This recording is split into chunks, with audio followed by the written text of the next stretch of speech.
بسم اللہ الرحمن الرحیم وَإِذَا بُشِّرَ أَحَدُهُم بِالْأُنثَى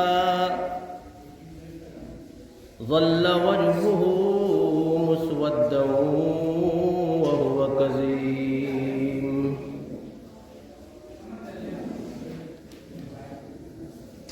عن ابن عمر رضی اللہ عنہما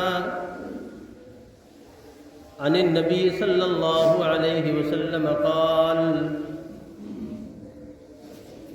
كلكم راع وكلكم مسؤول عن رعيته والأمير راع والرجل راع على أهل بيته والمرأة راعية على بيت زوجها وولده فكلكم راع وكلكم مسؤول عن رعيته رواه البخاری۔ حمد و ثنا اللہ سبحانہ و تعالیٰ کے لیے جو ہم سب کا خالق اور ہم سب کا معبود حقیقی ہے۔ ہمیں چاہیے کہ ہم اپنے رب کو، اپنے مالک حقیقی کو کسی بھی لمحہ نہ بھولیں، اس کی حمد و ثنا، اس کی تسبیح و تہلیل بیان کرتے رہا کریں۔ تبارک اسمہ وتعالی جدہ ولا الہ غیرہ۔ اللہ کی اس مختصر حمد کے بعد درود السلام ہو امام الانبیاء جناب محمد الرسول اللہ صلی اللہ علیہ وسلم پر۔ اللہم صلی وسلم وبارک علیہ، اللہم صلی وسلم وبارک علیہ۔ پچھلے خطبے میں آپ نے اولاد کے تعلق سے سنا تھا کہ جب کسی کی یہاں کوئی اولاد پیدا ہوتی ہے تو حدیث میں ہے کل مولود یولد علی الفطرۃ، جو بھی بچہ پیدا ہوتا ہے وہ فطرت پر ہوتا ہے، اور اس کی تشریح بھی آپ نے سنی تھی کہ وہ توحید پر پیدا ہوتا ہے کہ ہمارا رب اللہ ہے۔ اس کے بعد یہ ہوتا ہے فَأَبَوَاهُ يُحَوِّدَانِهِ أَوْ يُنَصِّرَانِهِ أَوْ يُمَجِّسَانِهِ، اس کے ماں باپ اسے یہودی، نصرانی، مجوسی بنا دیتے ہیں۔ یہ تو بچے کی پیدائش کی بات ہے، لیکن ایک تماشا ان بچوں کے ساتھ دنیا میں اور کھیلا گیا کہ بڑے کی جان کی عزت سمجھی گئی۔ 30 سال، 40 سال، 50 سال، 70، 80 سال کا کوئی بڑا ہے، اور جو بچہ پیدا ہوا 3 دن کا ہے، 1 ہفتے کا ہے، 6 مہینے کا ہے، 1 سال کا ہے، یا پیدا ہوتے ہی چند لمحوں کا ہے، تو کچھ ادوار دنیا میں ایسے آئے، کچھ دور ایسے آئے کہ ان بچوں پر بڑا ظلم کیا گیا۔ آئیے تھوڑا سا نقشہ آپ کو بتا دوں، پھر آپ کی سمجھ میں آئے گا کہ مذہب اسلام نے ہمیں اولاد کو پالنے اور ان کی تربیت دینے کا کتنا زبردست حکم دیا ہے۔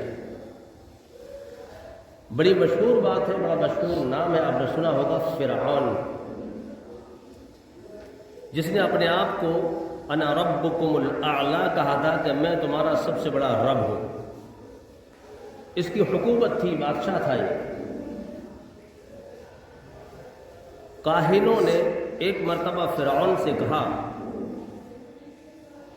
کہ جناب ایک بچہ پیدا ہوگا اور بڑے ہونے کے بعد وہ تمہاری اینٹ سے اینٹ بجا دے گا، تمہاری سلطنت، تمہاری یہ جاہ و حشمت، تمہارا یہ لاؤ لشکر، یہ نوکر چاکر، یہ سب نیست و نابود ہو جائیں گے اس بچے کی وجہ سے وہ عن قریب دنیا میں پیدا ہونے والا ہے۔ کاہنوں کا زمانہ تھا، ان کی بڑی چلتی تھی۔ جیسے آج ایک مفتی صاحب سند دیتے ہیں، فتویٰ دیتے ہیں، تو ہم لوگ کہتے ہیں مفتی صاحب نے فتویٰ دیا، یہ دیکھیے مفتی صاحب کا فتویٰ ہے۔ بالکل انہی مفتیوں کے مانند چند مخصوص لوگ ہوتے تھے دربار میں، جو کاہن ہوتے تھے، جو کہہ دیتے تھے، وہ پتھر کی لکیر ہوتی تھی، وہ ہو یا نہ ہو سامنے والا مان لیتا تھا۔ کچھ تو اللہ رب العالمین ان کے ذہنوں میں ڈال دیتا تھا، وہ آگے بڑھا دیتے تھے بات کو، اور کچھ شیاطین ان کے ذہنوں میں ڈالتے تھے۔ ایسے ہی ایک بات انہوں نے فرعون سے کہی کہ ایک بچہ پیدا ہوگا جو تمہاری اینٹ سے اینٹ بجا دے گا۔ اس نے سنا تو اس نے سچ جان لیا۔ جیسے مفتی کا فتویٰ ہمارے لیے دلیل ہوتا ہے، ایسے ہی اس کاہن کی بات فرعون کے لیے دلیل بن گئی کہ یہ سچ ہے، 100% ہوگا۔ یہ سنتے ہی اس نے ایک اعلان صادر کیا، اور وہ اعلان یہ تھا کہ جتنے بھی بچے ہماری سلطنت میں پیدا ہوں ان کو دیکھو، اگر لڑکا ہو تو اس کو وہیں قتل کر دو، لڑکی ہو تو چھوڑ دو، اور اس کی اماں کو بھی چھوڑ دو۔ قرآن کریم میں سورۃ البقرہ اور ایک سورہ ابراہیم، ان دو جگہوں پر یہ الفاظ آئے ہیں، یذبحون ابناءکم ویستحیون نساءکم، سیم الفاظ دو مقام پر، یذبحون ابناءکم، وہ تمہارے بیٹوں کو ذبح کر دیتے، وَيَسْتَحْيُونَ نِسَاءَكُمْ، اور وہ تمہاری عورتوں کو زندہ چھوڑ دیتے، وَيُقَتِّلُونَ أَبْنَاءَكُمْ، فرعون کے حکم کے مطابق فرعون کے لوگ وَيُقَتِّلُونَ أَبْنَاءَكُمْ، تمہارے بچوں کو قتل کر دیتے، وَيَسْتَحْيُونَ نِسَاءَكُمْ، اور تمہاری عورتوں کو زندہ چھوڑ دیتے۔ یہ فرعون کے زمانے میں ظلم ہوا، لیکن یہ میرا موضوع نہیں ہے، میں بتاؤں وہ اللہ علی کل شیء قدیر ہے، اس کے حکم کی اس اللہ کے آگے کیا حیثیت ہے۔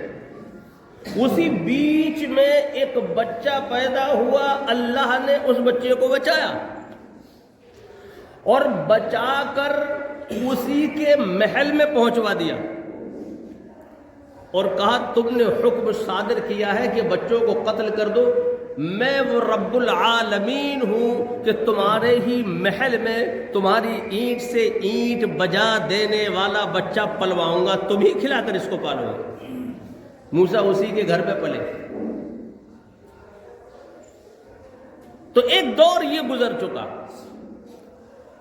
بیچ کے تمام ادوار آئے، بات تفصیل طلب ہوگی، اس لیے اس کو چھوڑ کر آؤ جناب محمد الرسول اللہ صلی اللہ علیہ وسلم کے دور میں۔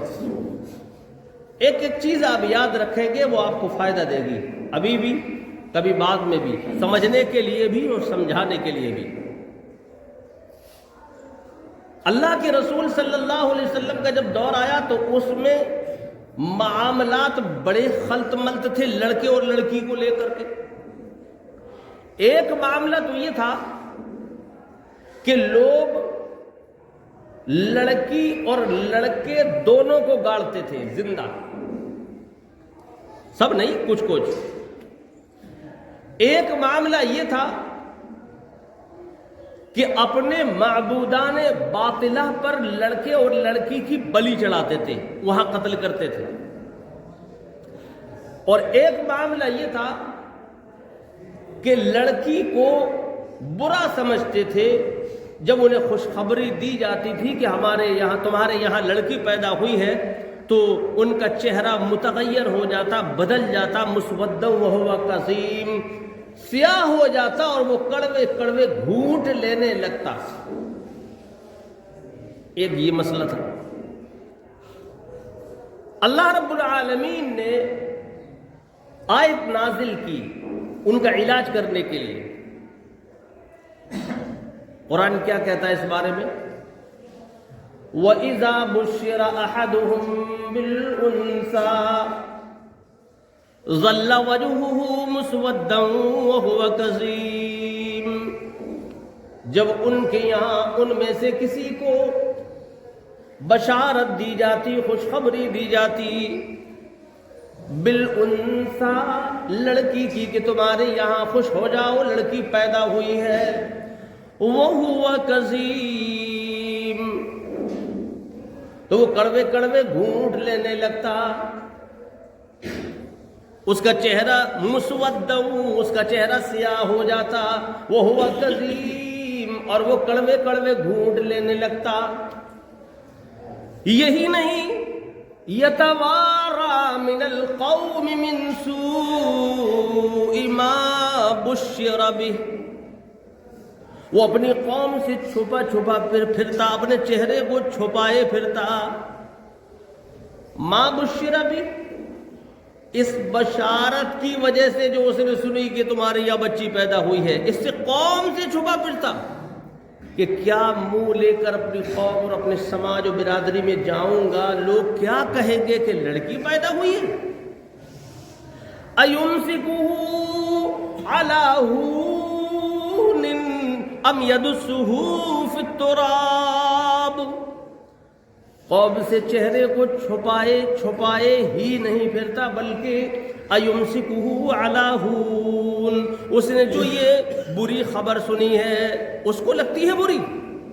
اس نے جو یہ بری خبر سنی ہے، آیا وہ اسی خبر کے ساتھ زندہ رہے، اس کو زندہ رکھے، اس کو باقی رکھے اور قوم میں آنے جانے لگے. ام یدسہ فی التراب، یا گڑا کھود کر اس کو زندہ دفن کر دے.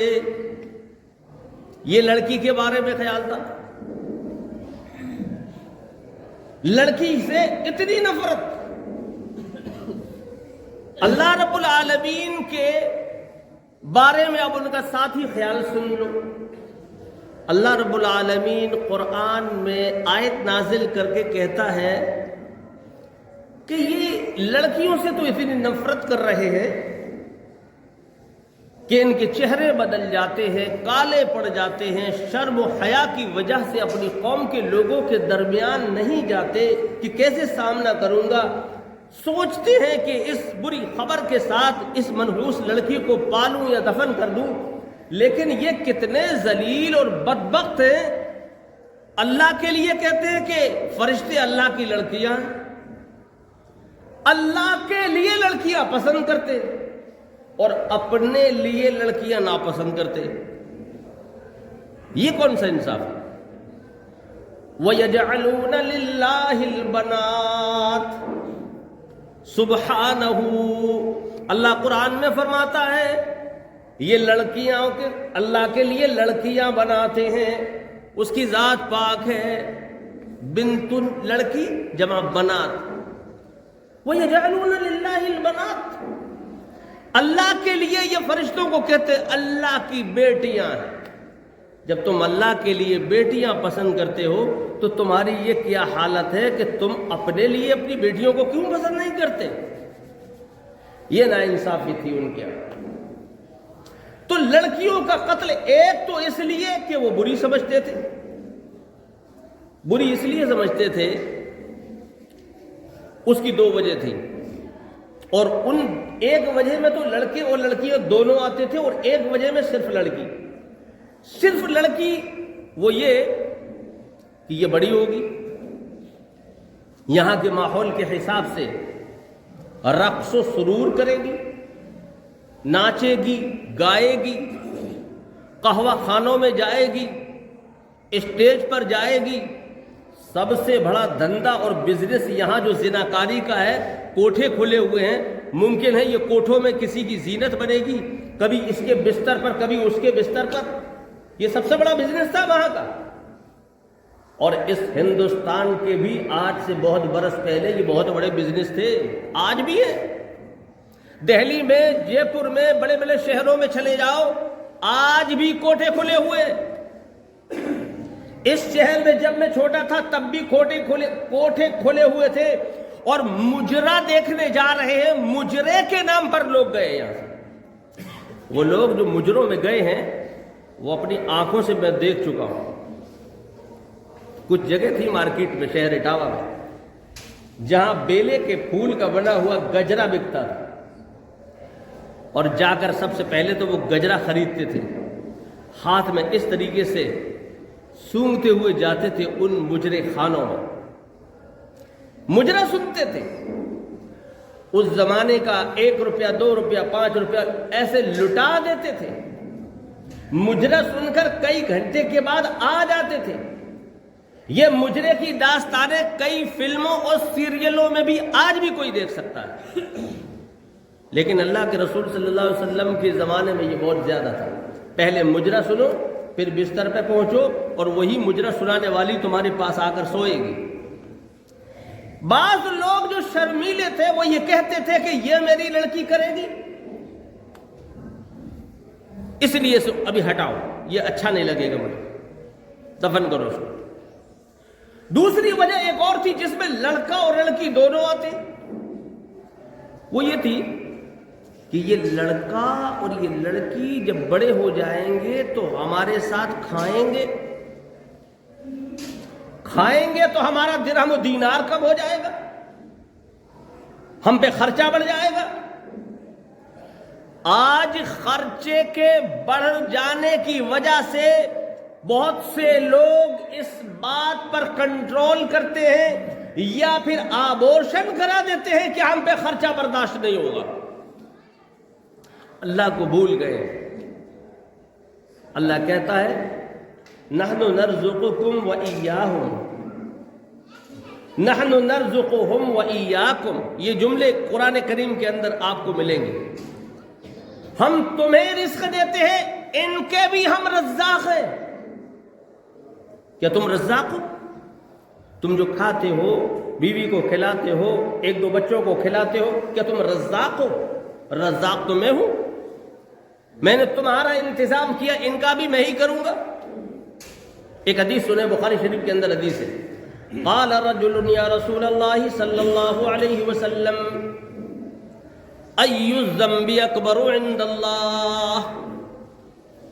ایک شخص نے آ کر کہا یا رسول اللہ صلی اللہ علیہ وسلم ای الذنب اکبر عند اللہ، سب سے بڑا گناہ اللہ کے نزدیک کون سا ہے؟ یہ ایک بات اور میں بتا دوں یہاں پہ کہ آپ ایمانداری سے بتاؤ، جتنے لوگ ابھی یہاں موجود ہیں ہمارے خطبے میں اور سن رہے ہیں، اور گھروں میں جہاں تک لوگ سن رہے ہیں، آپ نے اپنے بڑے عالموں سے یا جانکاروں سے اپنی زندگی میں کب سوال کیا کہ مجھے بتائیے کہ سب سے بڑے بڑے گناہ جن کو کبیرہ گناہ کہتے ہیں وہ کون کون سے؟ شاید آپ میں سے بہت سے لوگ ایسے ہوں گے جنہوں نے اپنی زندگی میں کبھی کسی سے سوال نہیں کیا ہوگا، کئی ہوں گے کئی۔ اور پھر آ جاتی ہے بس صغیرہ گناہوں پر کہ صغیرہ کون کون سے، ان کی تعداد بہت زیادہ ہے، وہ بھی سوال نہیں کیا ہوگا، جبکہ کبیرہ جاننا ضروری ہے اور صغیرہ سے بچنا پہلے نمبر پر ضروری ہے۔ صغیرہ پہلی سیڑھی ہے، یعنی چھوٹے گناہ، صغیرہ سے ہی کود کر پھاند کر آدمی کبیرہ پہ جاتا ہے۔ صغیرہ کا سوال نہیں کرا تو کبیرہ کا کیا کریں گے؟ چھوٹوں کا سوال نہیں کرا، وہ گناہ کون سے ہیں تو بڑے گناہوں کا سوال کون کرے گا؟ لیکن رسول اکرم صلی اللہ علیہ وسلم کے زمانے میں یہ دستور، یہ سنت تھی صحابہ کی، جیسے ای الصلاۃ افضل، سب سے اچھی نماز کون سی ہے؟ ای الصدقۃ افضل، سب سے اچھا صدقہ کون سا ہے؟ وہی ہے ای الذنب اکبر عند اللہ، اللہ کے نزدیک سب سے بڑا گناہ کون سا ہے؟ یہ سنت صحابہ کی ہمارے اندر زندہ ہونا چاہیے۔ جب موقع ملے، عالم سامنے آ جائے، وہ فرصت میں ہو، آپ بھی ہو، تو آپ یہ کہیں مولانا چند نصیحت کر دیجئے کچھ باتوں کی، کبیرہ گناہ صغیرہ گناہ 2-3 بتا دیجئے، میں یاد رکھوں گا۔ یہ چلن آپ میں جب تک نہیں ہوگا قوم نہیں سدھر سکتی۔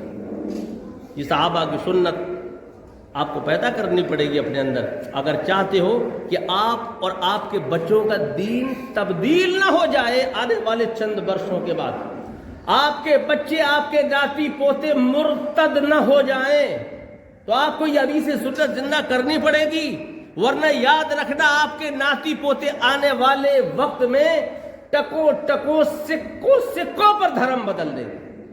مجھے خطرہ ہے اس بات کا، اور شروعات ہو چکی ہے اس کی۔ ٹکو ٹکو سکوں سکوں پر دھرم بدل دیں گے۔ کہا اے اللہ کے رسول صلی اللہ علیہ وسلم، ای الذنب اکبر عند اللہ، اللہ کے نزدیک سب سے بڑا گناہ کون سا ہے؟ قال ان تدعو للہ ندا وہو خلقک۔ اللہ کے رسول صلی اللہ علیہ وسلم نے جواباً عرض کیا، ان تدعو للہ ندا وہو خلقک، سب سے بڑا گناہ، کبیرہ گناہ اللہ کے نزدیک گناہوں میں سے، یعنی کبیرہ گناہوں میں سے ایک یہ ہے کہ تو اللہ کی عبادت میں کسی کو شریک کرے، وہ ہوا خلقک، جبکہ حقیقت یہ ہے کہ وہی اللہ ہے جس نے تجھے پیدا کیا۔ سب سے بڑا گناہ کبیرہ ہے۔ اب آپ ایمانداری سے بتاؤ یہ کبیرہ گناہ نہیں ہو رہا ہے؟ 80% بھارت کے مسلمان یہ کبیرہ گناہ کر رہے ہیں، 80%۔ ارے وہ خالق ہے، وہ کہہ رہا وہ ہوا خلقک، وہ تیرا خالق ہے، جبکہ اور ہم کون ہیں؟ مخلوق ہے۔ مخلوق کے لیے یہ زیب دیتا ہے کہ وہ اپنے خالق کی پوجا کرے۔ مخلوق کی پوجا، یہ معنی دارت، اس کا کیا مطلب؟ ارے ہم مخلوق ہیں، تو بھی مخلوق ہے، ہم انسان ہیں، تو بھی انسان ہے، مجھے اللہ نے پیدا کیا ہے، تجھے بھی پیدا کیا ہے، جیسے میں کھاتا پیتا ہوں ویسے تو کھاتا پیتا ہے، پھر میں تیری پوجا اور عبادت کیسے کروں؟ کہہ رہا ہے اللہ رب العالمین اور اللہ کے نبی صلی اللہ علیہ وسلم اس کی وضاحت کر رہے ہیں، سوال کیے جانے پر، ان تدعو للہ ندا وہو خلقک، تو اللہ کی عبادت میں کسی کو شریک کرے جبکہ اس نے تجھے پیدا کیا ہے، یہ کبیرہ گناہ ہے۔ دوسرا جو آج میرا موضوع ہے، قال هو ایٌ، سوال کرنے والے نے پھر سوال کر دیا اس کے بعد، اور بھی بتائیے یا رسول اللہ کبیرہ گناہ، ابھی پیٹ نہیں بھرا، 2-3-4 بتا دیجئے۔ بڑی حدیث ہے جس میں زنا وغیرہ کا بھی نام آتا ہے، لیکن یہ دوسرا سن لو، قال هو ایٌ، اس کے بعد اور بھی بتائیے اے اللہ کے رسول۔ قال هو ان تقتل ولدك مخافة ان يطعم معك۔ اللہ کے نبی جناب محمد الرسول اللہ صلی اللہ علیہ وسلم نے فرمایا دوسرا کبیرہ گناہ یہ بھی ہے، ان تقتل ولدك مخافة، تو اس ڈر سے اپنے بچے کا قتل کر دے، تو اس ڈر سے اپنے بچے کا قتل کر دے، ان یطعم معک، کہ وہ تیرے ساتھ کھائے گا۔ آ گئی وہی بات، ایک قتل اس طریقے سے بھی ہوتا تھا کہ یہ ہمارے ساتھ کھائے گا، یہ ہمارے ساتھ کھائے گا، اور جب یہ ہمارے ساتھ کھائے گا تو رزق کم ہو جائے گا، ہمارے درہم و دینار کم ہو جائیں گے، ہمارا مال و متاع کم ہو جائے گا۔ اس ڈر کی وجہ سے بھی لوگ اپنے بچوں کا قتل کر دیتے تھے، اس میں لڑکا اور لڑکی دونوں آتے تھے۔ آج یہ ڈر اس بھارت میں بھی اور بالخصوص مومن و مسلمانوں کو بھی لاحق ہے۔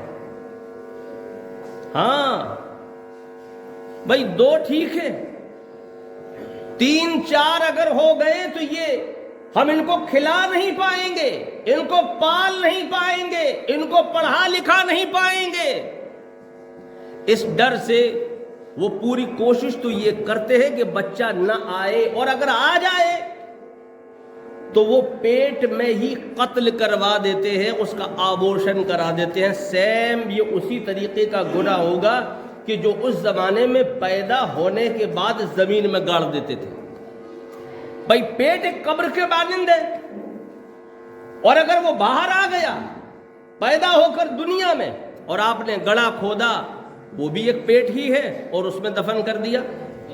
اللہ کے نبی جناب محمد الرسول اللہ صلی اللہ علیہ وسلم پر قرآن نازل ہوتا ہے، وَإِذَا الْمَوْءُودَةُ سُئِلَتْ،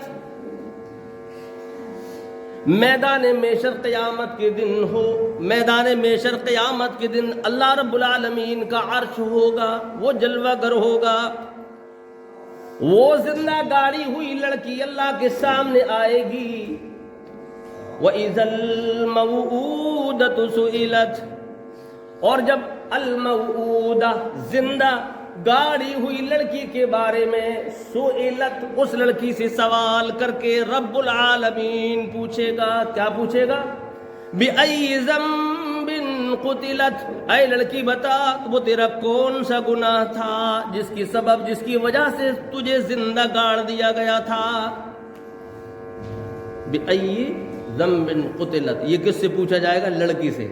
اب وہ چھوٹی سی معصوم سی لڑکی جسے اس کے والد نے یا والدہ نے یا دونوں نے مل کر کے گاڑ دیا تھا، وہ کہے گی مجھے نہیں معلوم، میں معصوم تھی، میں چھوٹی تھی، میرے ماں باپ ہی اس کے بارے میں بتا سکتے ہیں کہ انہوں نے مجھے کیوں گاڑ دیا تھا۔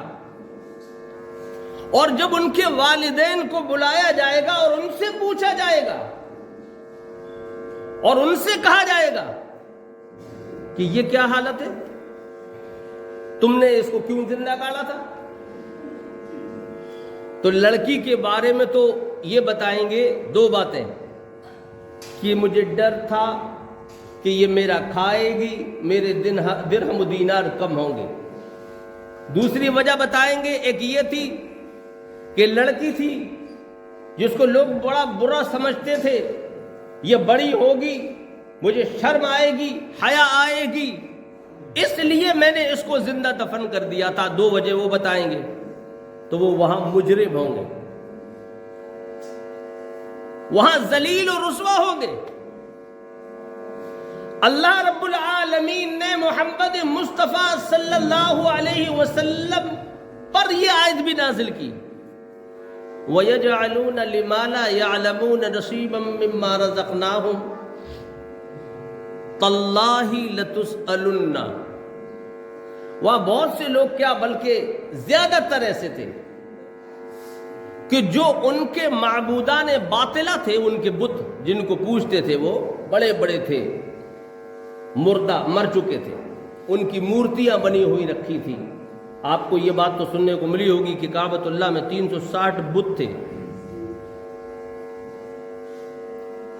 اللہ کے نبی صلی اللہ علیہ وسلم نے بھی اس کو پاک کیا، ابراہیم علیہ السلام نے بھی اس کو پاک کیا، حکمت عملی کے تحت قرآن میں اس کا بہترین بیان موجود ہے۔ اللہ رب العالمین نے محمد مصطفیٰ صلی اللہ علیہ وسلم پر آیت نازل فرمائی، وَيَجْعَلُونَ لِمَا لَا يَعْلَمُونَ نَصِيبًا مِّمَّا رَزَقْنَاهُمْ تَاللَّهِ لَتُسْأَلُنَّ۔ یہ جو بت ہیں، معبودان باطلہ ہیں، مر چکے ہیں، ان کے انہوں نے بت بنا کے رکھ لیے ہیں، وہ میرے بندے ہی تھے۔ یہ لوگ اپنے رزق میں سے جو مما رزقناہم میں نے ہی دیا ہے، ان کا حصہ لگاتے ہیں۔ جیسے کھیت میں پیدا ہوا مال، انہوں نے کہا یہ میرا، یہ میرے بچوں کا، یہ میرے خاندان والوں کا، یہ اس کا، یہ اس کا، یہ حصے جو بھی لگے جتنے بھی حصے دار تھے، کہا یہ ہمارے بتوں کا۔ اللہ فرماتا ہے کہ جو تمہارا مال و متاع ہے تم اس میں سے کچھ حصہ ان بتوں پر تو چڑھا دیتے ہو. یہاں تمہارے دماغ میں کیا ہوا؟ بھوسا بھرا ہوا ہے. یہ سمجھ میں نہیں آتا کہ تمہارا رزق کم ہو گیا، تمہارا مال کم ہو گیا. لیکن جب تمہارے یہاں لڑکا یا لڑکی پیدا ہوتا ہے تو تمہاری مت ماری گئی ہے. جو تم کہتے ہو کہ ہمارے ساتھ کھائے گا، وہی حدیث میں ہے اللہ کے نبی صلی اللہ علیہ وسلم سے پوچھا گیا کہ ای الذنب اکبر عند اللہ، اللہ کے نزدیک سب سے بڑا گناہ ہے، تو دوسرے نمبر پر آپ فرماتے ان تقتل ولدک مخافۃ ان یطعم معک، کہ کوئی اپنے بچے کو قتل کر دے اس ڈر سے، اس خوف سے، ان یطعم معک، کہ وہ ہمارے ساتھ کھائے گا، وہ تیرے ساتھ کھائے گا. کھائے گا تو پیسے کم ہو جائیں گے. جب تجھے اتنی فکر ہے کہ پیسے کم ہو جائیں گے جبکہ وہ رزاق ہے، رزق دینے والا ہے، تو پھر وہاں تمہاری مت کیوں ماری جاتی ہے کہ وہاں پر تم اپنا سب کچھ چڑھا جاتے ہو بتوں کے سامنے؟ آج یہی پوزیشن ہے. بچوں کو پال نہیں پائیں گے مولانا، 2 بچے سب سے اچھے. یہ مجھ سے کہا ہے مسلمانوں نے. 3 بچے بس مجھ سے کہا ہے مسلمانوں نے، کہا لا الہ الا اللہ محمد رسول اللہ پڑھنے والوں نے. لیکن انہی مسلمانوں کو میں نے پایا وہ مشرک ہے، مشرک ہے. مل کر کے انہوں نے 15,000 میں بس کیے. یہ نوٹ رزق ہے. جاؤ فتویٰ لے لو کسی سے. آپ سمجھتے روٹی سبزی دال چاول اسی کو رزق کہتے ہیں؟ نہ. جو کپڑے آپ پہنے بیٹھے ہیں یہ رزق ہے، جو آپ کھاتے ہیں وہ رزق ہے، جو آپ استعمال کرتے ہیں وہ رزق ہے. ہر چیز سامان زندگی گزارنے کی وہ رزق ہے. کیونکہ اس چیز کے پیچھے پیسہ ہی تو ہے. پیسہ نہیں تو کرسی کہاں سے، پیسہ نہیں ڈبل بیڈ کہاں سے، پیسہ نہیں تو سنگل بیڈ کہاں سے، پیسہ نہیں تو چشمہ کہاں سے، پیسہ نہیں تو دوا کہاں سے. اس لیے یہ سب پیسے سے ہے، یہ سب رزق ہے. 15,000 روپے میں اس نے، جس نے کہا تھا کہ 2 بچے سب سے اچھے، میں ان کو کہاں سے کھلاؤں گا، کہاں سے پلاؤں گا، کیسے پالوں گا، خرچے بہت ہیں. لیکن وہی آدمی چند لوگ مل کر 15,000 روپے میں اسٹینڈرڈ کار کرتے ہیں، بس کرتے ہیں، اجمیر شریف جاتے ہیں، بریلی جاتے ہیں، بدایوں جاتے ہیں، کلیر شریف جاتے ہیں، اور وہاں جا کر روم لیتے ہیں. روم کا کرایہ بھی 10,000 روپیہ صرف 3-4 دن کا. اور جب اندر پہنچتے ہیں ایک داڑھی والا کہتا ہے یہاں ڈال، اور جیب خالی کرواتا ہے. اور اندر جاؤ، کہا یہاں بھی ڈال، اور اندر جاؤ، یہاں لمبی سی بہترین قیمتی چادر چڑھا. پتہ چلا 50,000 میں 40,000 میں آگ لگ گئی. گھر آتے آتے یہ وہی تھا جو کہہ رہا تھا تیسرا بچہ نہیں، ہم کیسے کھلائیں گے، کیسے پالیں گے. وہاں خرچ کرنے کے لیے ہے. بالکل سیم اللہ کے نبی صلی اللہ علیہ وسلم کے زمانہ جاہلیت کے لوگوں کی طرح آج کا با کلمہ گو مسلمان، وہ بے کلمہ آپ با کلمہ، کیا فرق ہے؟ ترازو کے پلے میں تول لو. میں بتا رہا ہوں آپ کو، وہ لڑکی کو زندہ دفن کرتے، لڑکے کو زندہ دفن کرتے، کاٹ دیتے، قتل کر دیتے، اور کہتے کیا؟ ان یطعم معک، کہ وہ تیرے ساتھ کھائے گا. بخاری شریف کی صحیح حدیث. آج بھی وہ میرے ساتھ کھائے گا، خرچہ بڑھے گا، مجھے تیسرا بچہ چوتھا بچہ نہیں چاہیے.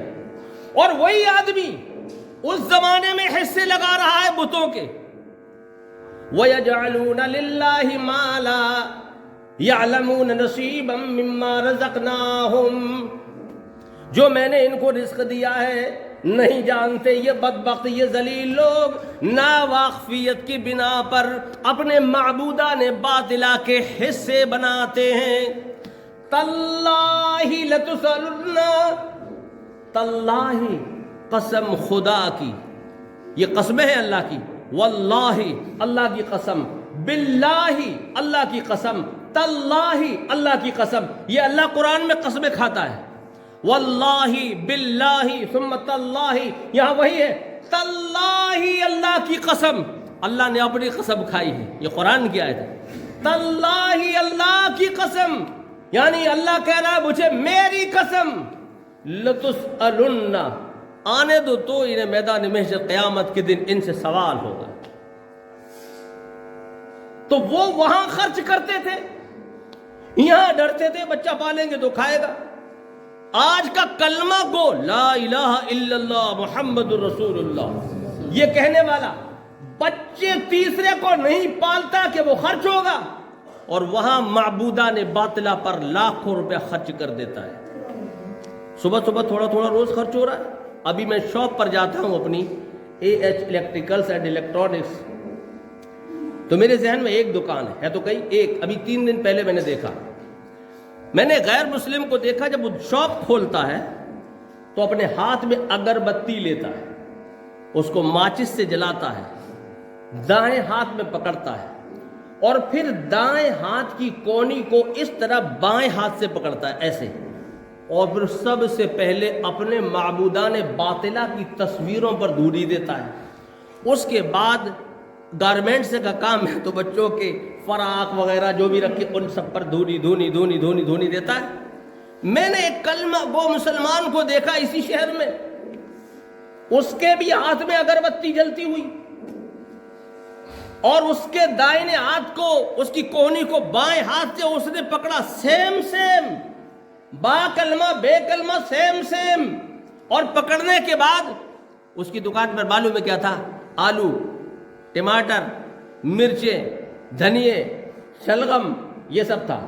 اس نے سب سے پہلے ایک تصویر لگی ہوئی تھی شاید کلیر شریف کی، میں نے ایک دفعہ واپسی میں لوٹ کر جھانک کے دیکھا وہ کلیر وغیرہ کی تھی. پہلے تو اس پر دھونی لگائی، اور اس پر دھونی لگانے کے بعد آلو پر دھونی، شلغم پر دھونی، مرچوں پر دھونی، دھنیوں پر دھونی.